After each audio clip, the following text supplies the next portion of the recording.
आप सभी को नमस्कार। मेरा नाम अर्जुन पंडित।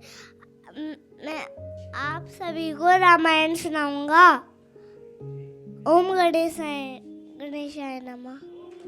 एक राजा के 4 पुत्र थे, राम, लक्ष्मण, भरत, शत्रुघ्न।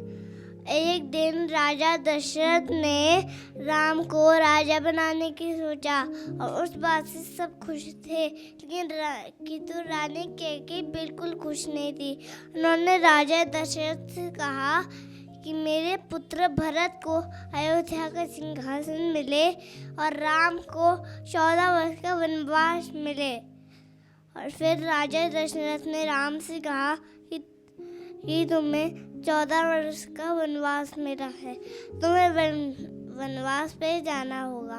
और फिर वो अपने भाई लक्ष्मण के साथ और अपनी पत्नी सीता के साथ वनवास निकल गए। और फिर एक दिन शूर्पणखा नाम के राक्षस ने वहाँ से गुजर रही थी तो उन्होंने राम और लक्ष्मण को देखा और उन्होंने सोचा कि वो उनसे शादी कर ले। और फिर वो उसने एक सुंदर स्त्री का रूप लिया और वो राम के पास गई, और लेकिन राम ने उसे शादी करने से मना कर दिया। और फिर राम ने कहा कि वो मेरे भाई लक्ष्मण के पास जाओ, वो इस वक्त वन में अकेले हैं। और फिर शूर्पणखा ने उनसे विवाह करने के पूछा, लेकिन लक्ष्मण ने उनसे शादी करने को मना कर दिया। और फिर उसने अपना असली रूप धारण किया और सीता जी को मारने का प्रयास किया, लेकिन फिर लक्ष्मण जी ने उसकी नाक और कान काट दिए। फिर वो रोते रोते अपने भाई रावण के पास गई और कहने लगी, भैया रावण, देखिए आपके बहन शूर्पणखा के साथ क्या हुआ है। उनके साथ वन में तो भाई रहते हैं, उनके साथ एक सुंदर स्त्री है। सीता का हरण होते ही राम वैसे ही मर जाएगा। फिर रावण एक राक्षस मारीच के पास गया और फिर वो उसको वन में लेकर गया और उसने एक हिरण का रूप धारण किया। और फिर वो राम सीता के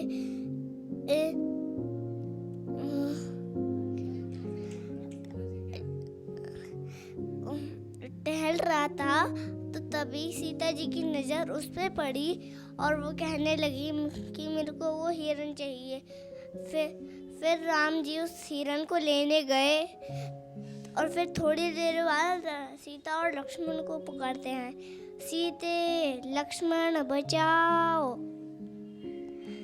और फिर सीता जी डर गई और फिर लक्ष्मण जी एक लक्ष्मण रेखा खींचकर राम जी को बचाने गए।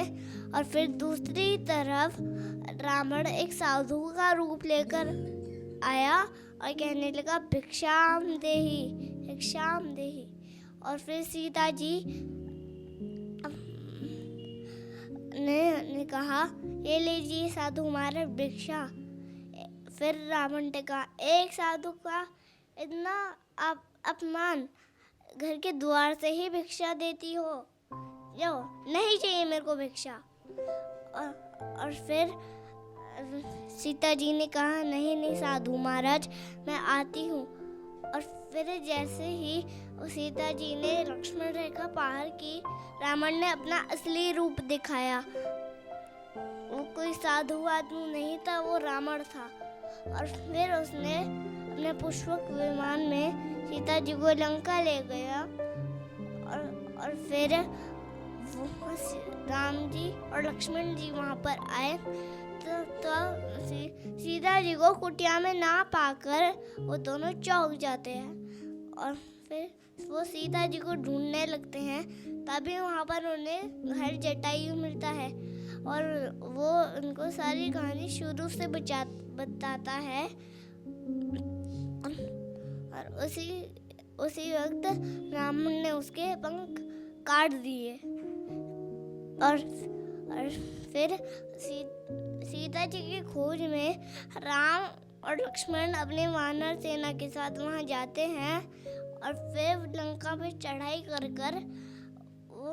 वो अपनी सेना के साथ युद्ध करने लगते हैं। सबसे पहले कुंभकर्ण वहां पर आता है, लेकिन राम जी उसका सर धड़ से अलग कर देते हैं और फिर मेघनाथ आता है तो राम जी उसका वध कर देते हैं और फिर अंत में रावण वहां आता है और वो अपनी मायावी शक्ति के साथ युद्ध करने लगता है और फिर अंत में राम जी उसका सर धड़ से अलग कर देते हैं और फिर उसका एक नया सर आता है।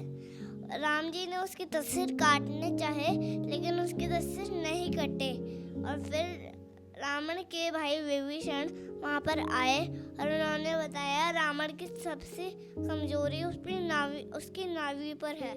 फिर राम जी ने उसके नाभि पर वार किया तो फिर रावण का वध हो गया और फिर वो अपनी आंखों के सामने सीता मैया को खड़ा पाते हैं।